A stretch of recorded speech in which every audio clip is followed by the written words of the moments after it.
Ya, pada pagi hari ini saya akan menyampaikan tentang lemak dan minyak. Apa sih bedanya lemak sama minyak, Akmal? Sama apa beda, Mas? Beda. Bedanya apa, Mas?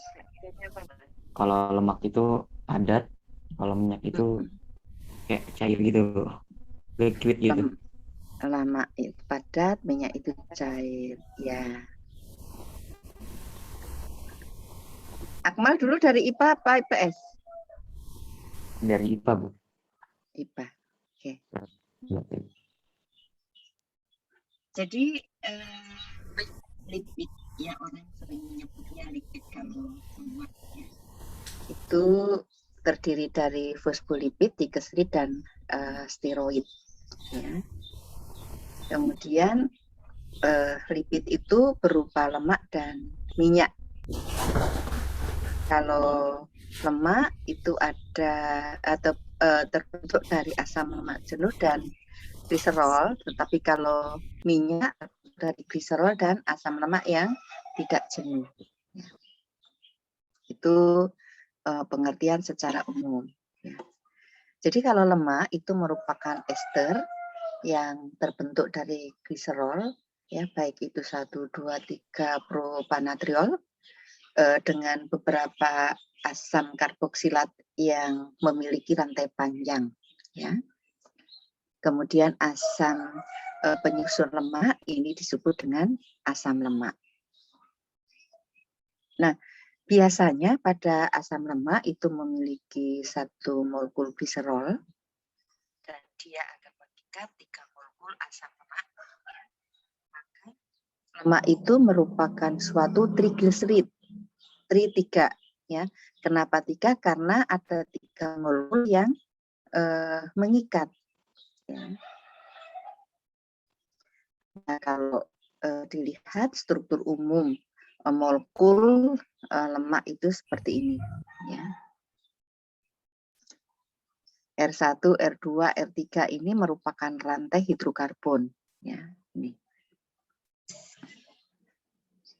Nah, kenapa dinamakan lemak? Ya.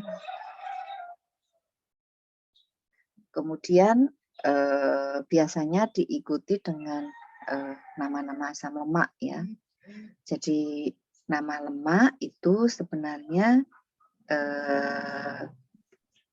gliserida sederhana ya. Kalau asam lemaknya sama, ya sama itu artinya R1 sama dengan R2 sama dengan R3 ya. Jadi gliseril ditambah dengan awalan tri ya, jadi ini namanya jadi nama gugus asam ya. Trigliserid. Ya. Nah, kalau kita lihat klasifikasi dan tingkat kejenuhannya, jadi sebenarnya yang kita lihat itu berdasarkan jenis ikatannya. Ya.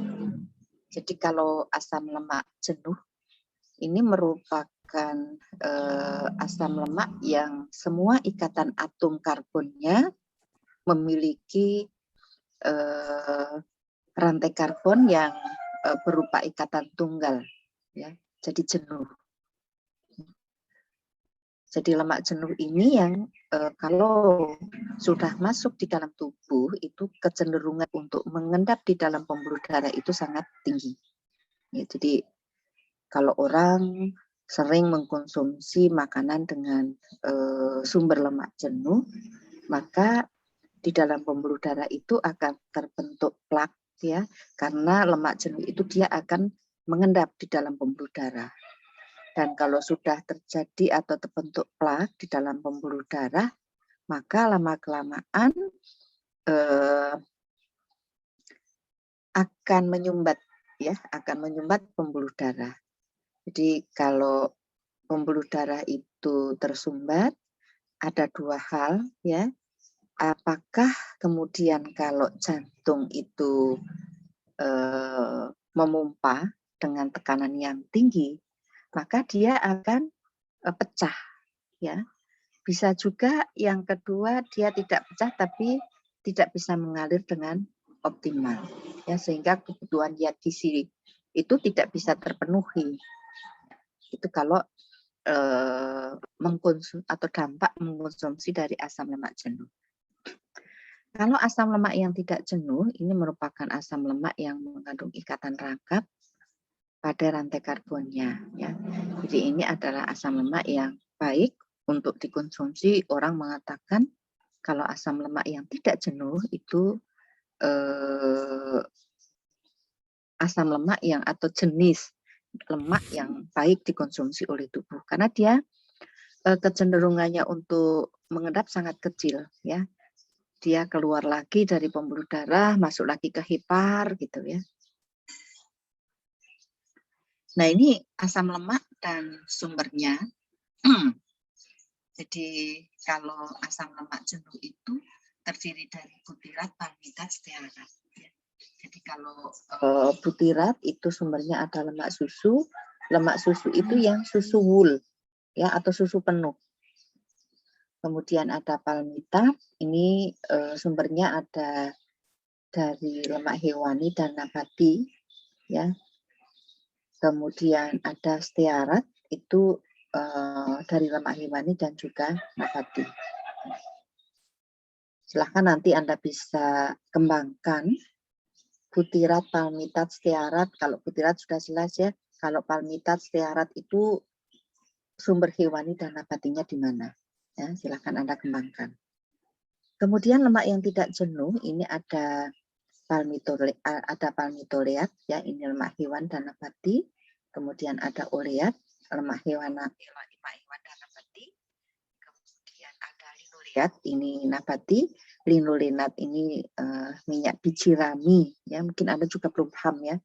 Silahkan boleh browsing rami itu kayak apa gitu ya. Kemudian ada arachidonat, ini minyak nabati. Nah, Bu, kok di hewani ada lemak yang tidak jenuh? Iya, itu lemak yang terdapat pada ikan, ya. Ikan itu kan hewani.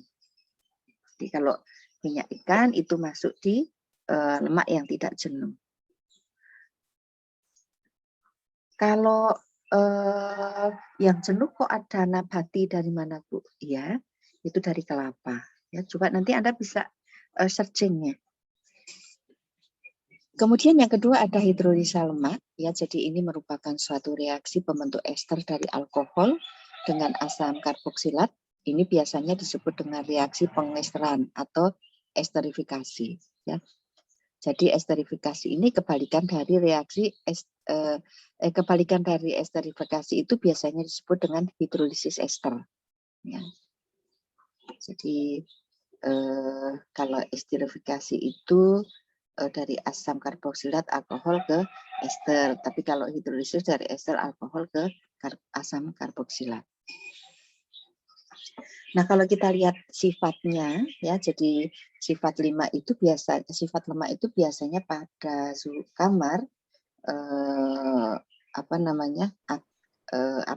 kalau di suhu kamar biasanya kalau lemak hewan itu padat, ya, tapi kalau dari tumbuhan itu cair. Kemudian memiliki titik lebur tinggi dan terkandung asam lemak jenuh. Sedangkan yang memiliki titik lebur rendah ini biasanya terkandung asam lemak yang tidak jenuh. Ya. Jadi kalau melihat kejenuhan dari suatu lemak itu kita lihat titik leburnya.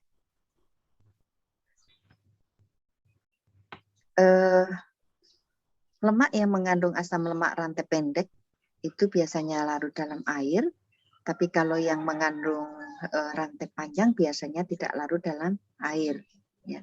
Sehingga ketika dikonsumsi dalam tubuh supaya bisa diserap, maka membutuhkan emulsi. Ya. Emulsi fermen lemak di dalam tubuh itu adalah cairan empedu. Tapi kalau misalnya ada masalah dengan empedu, misalnya terjadi penyakit baik itu kolisisitis maupun kolelitiasis, itu akan terjadi masalah lain dalam pencernaan dan penyerapan lemak. Ya, karena yang mengemulsi lemak tidak ada ya di dalam tubuh. Dampaknya apa? Dampaknya adalah diare. Dan hampir semua lemak itu larut dalam kloroform dan bensin, ya. Terutama alkohol, ya. Ini merupakan pelarut lemak yang paling baik, ya. Tapi tidak berarti kalau orang minum alkohol kemudian lemaknya larut yang ada di dalam tubuh. Ya. Kemudian sifat lemak, ya. Ini ada reaksi penyabunan atau saponisifikasi, ya. Kalau bahasa Latin, sapu itu adalah sabun. Jadi merupakan reaksi hidrolisis alkali yang menghasilkan gliserol dan sabun. Ya. Jadi kalau sabun yang mengandung logam natrium, ini disebut sabun keras, ini bereaksi dengan kulit, ya. Dan biasanya orang menyebut dengan sabun cuci, ya. Nah, ada beberapa jenis lemak di dalam tubuh, ya. Jadi kalau sudah makan, jadi kalau lemak yang ada di dalam makanan itu ada lemak jenuh, ada lemak yang tidak jenuh tadi, ya. Nah, ketika kita makan, biasanya kan semuanya masuk, baik yang jenuh maupun yang tidak jenuh. Nah, di dalam tubuh lemak itu diproses, kemudian dimetabolisis, maka di dalam tubuh itu ada beberapa jenis lemak, ya. Ada kolesterol, ada trigliserid, ada fosfolipid, ada asam lemak, ya. Jadi kalau asam lemak ini terdiri dari asam lemak yang jenuh, kemudian asam lemak yang tidak jenuh tunggal, dan asam lemak yang tidak jenuh ganda. Ya. Silahkan nanti Anda bisa mencari, ya, di mana sih sebenarnya sumber asam lemak yang jenuh, di mana sih sebenarnya sumber asam lemak yang tidak jenuh tunggal maupun ganda, ya. Karena fungsi, dari segi fungsi asam lemak yang tidak jenuh baik tunggal maupun ganda itu berbeda. Dari segi sumber itu juga berbeda, ya. Maka nanti next, ya, ke depan kalau Anda sudah masuk ke di titik terutama adalah penyakit degeneratif, tentunya akan menggunakan proporsi, ya, ketika menyusun menu, ya. Jadi proporsi minyak lemak jenuhnya yang tunggal berapa, yang jenuh berapa, yang tidak jenuh ganda berapa, yang jenuhnya berapa persen, gitu, ya, dalam memberikan terapi kepada pasien. Maka dari sekarang di ilmu gizi dasar ini harus benar-benar memahami di mana sih sebenarnya sumber-sumber dari masing-masing ini, ya. Apa sebenarnya kolesterol, ya? Jadi kolesterol itu merupakan komponen utama pada struktur selaput sel dan komponen utama pada sel otak dan syaraf. Jadi kalau kalian makan makan gulai otak misalnya, ya, kalau di makanan Padang itu banyak, ya, maka yang dimakan itu adalah kolesterol, ya. Jenisnya itu kolesterol. Jadi kolesterol itu juga merupakan suatu perantara dalam membentuk sejumlah komponen penting, ya, seperti vitamin D, hormon seks, kemudian asam empedu, dan kolesterol itu dibentuk di dalam tubuh terutama di hati, ya. Jadi 50% total itu sintesis. Dan sisanya di usus, kulit, dan semua jaringan yang memiliki sel-sel berinti. Maka kalau orang yang sakit hiperkolesterol, mungkin Anda pernah mendengar, ya, hiperkolesterol, kolesterolnya tinggi gitu, ya. Maka satu hal yang tidak boleh dikonsumsi adalah jeroan. Ada hati, ada limpa, ada usus, ada isu, karena di situ merupakan sumber kolesterol yang apabila dikonsumsi akan berdampak pada peningkatan kadar kolesterol yang ada di dalam tubuh. Kemudian trigliserid, ya, ini terbentuk dari 3 asam lemak dan gliserol. Dan fungsi utama trigliserid itu sebagai sumber energi, Dan trigliserid itu merupakan ikatan antara lemak, ya. Jadi kolesterol, gliserid dan fosfolipid dengan protein yang biasanya disebut dengan lipoprotein, ya. Lipo itu lemak dan protein, ya. Jadi biasanya ikatan itu disebut dengan lipoprotein.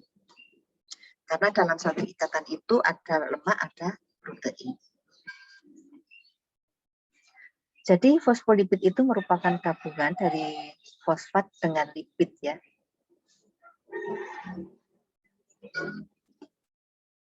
Kemudian asam lemak, ya, kita bicara tentang asam lemak. Asam lemak itu ada jenuh, ada tidak jenuh tunggal dan tidak jenuh ganda. Ya, biasanya orang menyebut kalau di produk itu ada yang menyingkat SFA, ya. SFA itu artinya saturated fatty acid atau lemak yang jenuh. Jadi merupakan asam lemak yang memiliki ikatan tunggal atom C pada masing-masing atom H. Kalau yang tidak jenuh tunggal, ini asam lemak yang mengandung satu ikatan rangkap dan dua atom C, ya. Dengan kehilangan paling sedikit dua atom H. Kalau yang tidak jenuh ganda, biasanya orang menyebutnya PUFA. Ya, sering juga mendengar dengan kata-kata PUFA, mungkin, ya. Jadi PUFA itu kepanjangan dari polyunsaturated fatty acid, ya.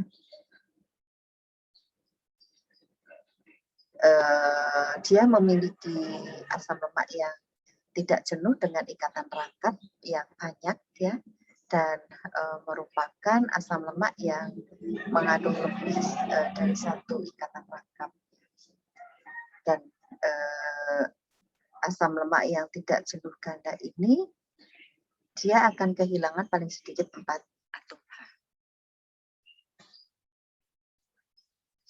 Kemudian dari segi fungsi, ya, fungsi utama dari lemak itu adalah sebagai penghasil energi. 1 gram lemak itu dia akan menyumbangkan energi sebanyak 9 kalori, ya.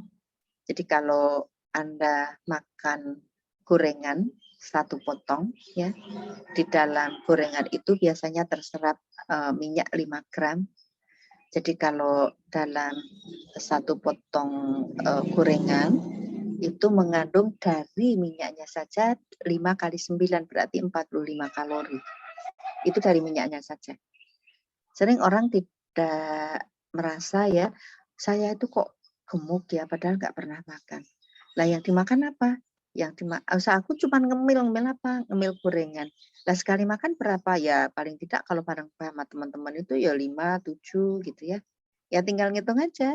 Kalau misalnya 1 gorengan itu energinya 45 kalori, ya. Maka 45 kalori itu kali 5. 5 itu dari mana? 5 itu dari gorengan yang dimakan. Ya, ternyata banyak, ya. Banyak, itu sekitar 200 kalori kan. Ya. Jadi kembali lagi bahwa fungsi utama lemak itu adalah sebagai penghasil energi. Kemudian juga sebagai pembangun atau pembentuk susunan tubuh, pelindung kehilangan panas tubuh dan pengatur temperatur tubuh. Ya, jadi kalau bedanya orang gemuk dengan orang kurus itu, ya, ketika ada di tempat panas orang gemuk paling nggak tahan, ya. Kemudian kalau orang kurus itu paling nggak tahan di tempat yang dingin, ya, itu seperti itu. Kemudian sebagai penghemat protein, penghasil asam lemak esensial, dan sebagai pelarut vitamin A, D, dan K, ya, sehingga bisa digunakan oleh tubuh. Kemudian fungsi lainnya adalah sebagai pelumas, ya, di antara persendian dan membantu mengeluarkan sisa-sisa makan dari tubuh. Jadi kalau Anda membayangkan lemaknya sedikit, maka persendian ini akan mengering, ya. Seperti orang-orang yang sudah lansia itu kadang-kadang tubuhnya atau persendiannya itu terasa sakit gitu, ya. Terus ada mungkin di antaranya karena pelumasnya yang kurang. Kemudian sebagai penangguh rasa lapar, jadi kalau kita makan dengan sumber lemak yang cukup, biasanya laparnya lama, ya. Karena apa? Karena dia paling lama untuk bisa diserap, membutuhkan waktu sekitar 3 jam. Ya. Kalau energi protein kan hanya dalam waktu menit, ya, 1/4 jam itu sudah bisa diserap. Kemudian sebagai pengantar emulsi yang menunjang atau mempermudah di dalam membawa unsur lemak ya keluar masuk melalui membran sel. Dalam hal ini yang perlu diperhatikan adalah fungsi senyawa lipid yaitu lecitin. Di lecitin itulah yang membawa keluar masuknya zat-zat lemak itu melalui membran sel di dalam tubuh. Kalau kita lihat sumbernya itu memang kita kenal dengan lemak hewani dan lemak nabati ya. Lemak hewani itu berasal dari hewan, nabati itu berarti berasal dari tumbuhan. Ya. Jadi lemak nabati itu ada minyak kelapa, minyak kedelai, kemudian buah apukat, ada mentega, ya, kemudian ada minyak biji anggur, ada minyak biji matahari, ada minyak jagung, ada minyak rami tadi ya, ada minyak bekatul, banyak sekali ya yang dari nabati. Tapi perlu dilihat lemak itu sumbernya dari mana untuk mengetahui tingkat kejenuhannya. Ya, jadi kalau di sini bisa kita lihat ada yang dari nabati itu berarti lemak yang tidak jenuh. Kalau kelapa itu masuknya nanti lemak jenuh. Kemudian lemak hewan itu berasal dari hewan, dari daging, susu, telur, ikan laut, minyak ikan, ya itu semua berasal dari hewan yang disebut dengan lemak hewani. Kalau kita lihat daging itu semua daging, ya, semua daging, baik itu daging ayam, daging kambing, daging sapi, gitu ya sama.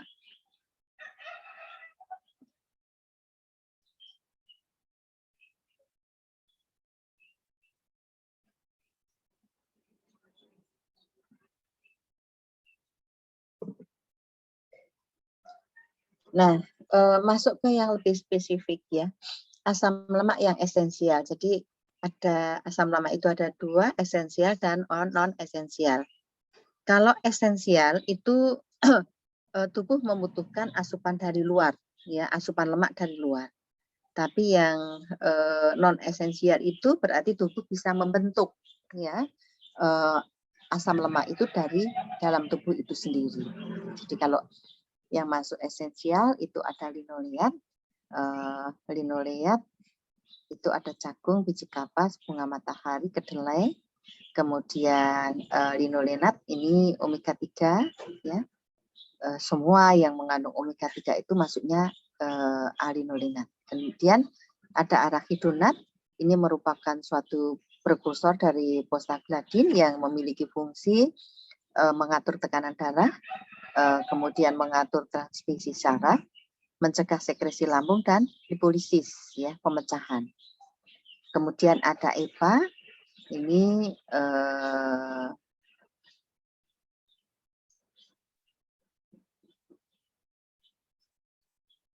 mencegah terjadinya defisiensi. Ya, kalau misalnya terjadi defisiensi EPA itu biasanya di membran sel, kemudian aktivitas fisiologis itu terganggu. Kemudian kalau kekurangan linoleat, ya akan menghambat pertumbuhan, kemudian kulit menjadi kering, ya, kemudian terjadi degenerasi hipat. Nah, bagaimana metabolisme lemak? Ya? Jadi metabolisme lemak ini merupakan suatu proses yang ada di dalam tubuh setelah lemak itu masuk, ya, tentunya untuk menghasilkan energi, ya. Jadi setelah lemak itu dicerna melalui mekanis ya. Mekanis itu berarti melalui gigi gerigi, kemudian dibantu dengan enzim. Enzim untuk memecah lemak namanya apa ya?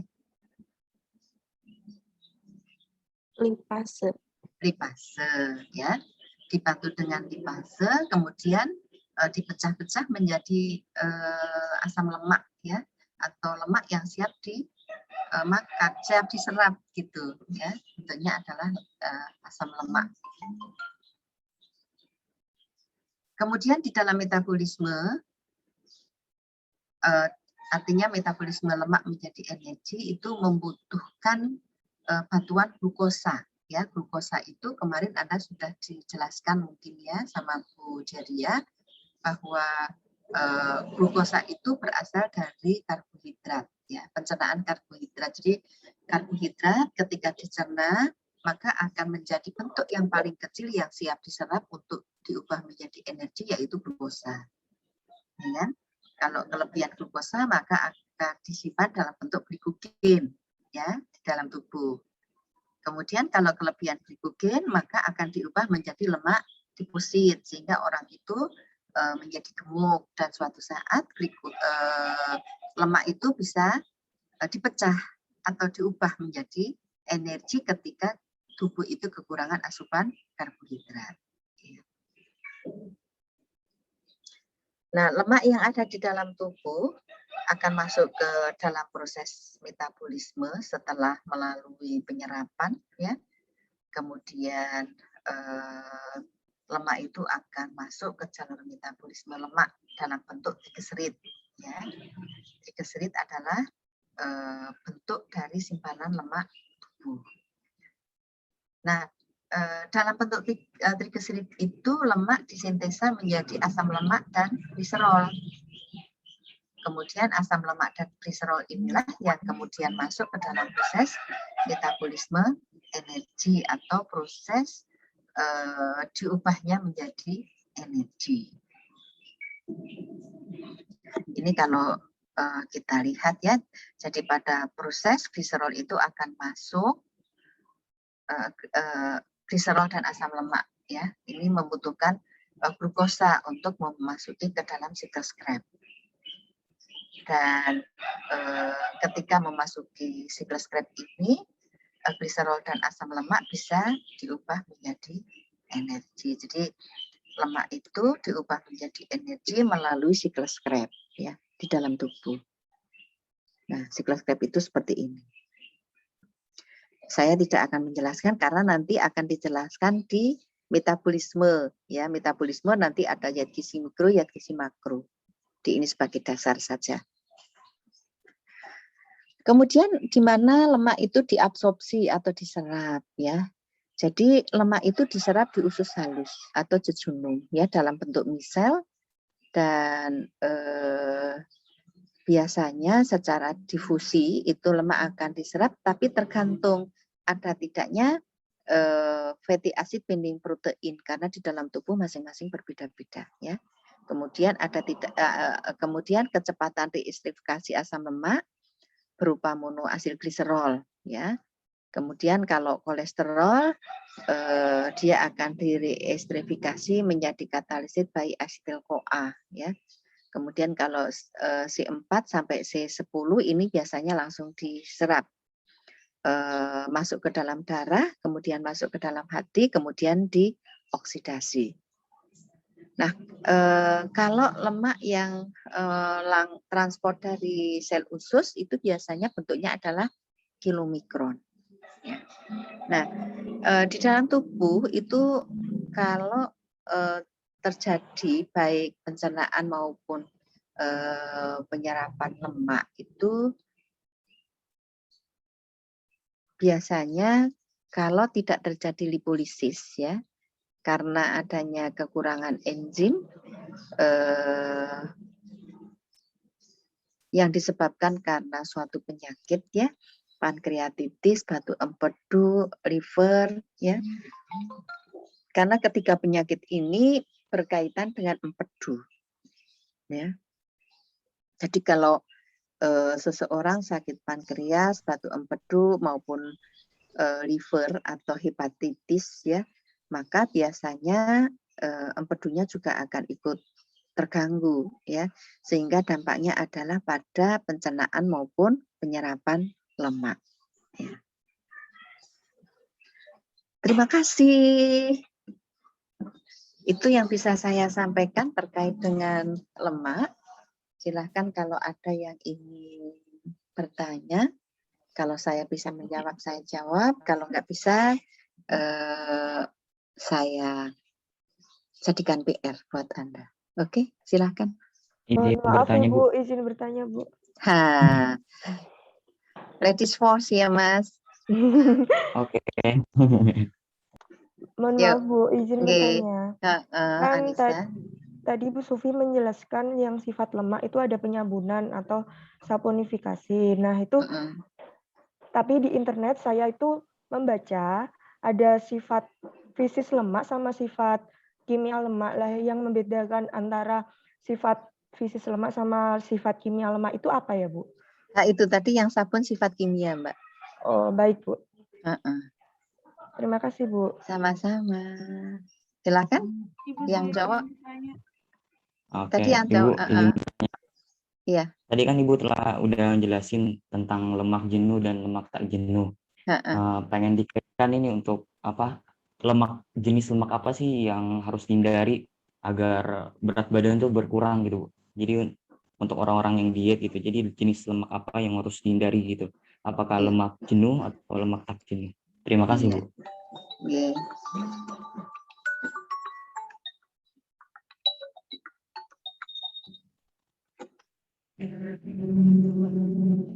Ya, halo. Halo. Assalamualaikum.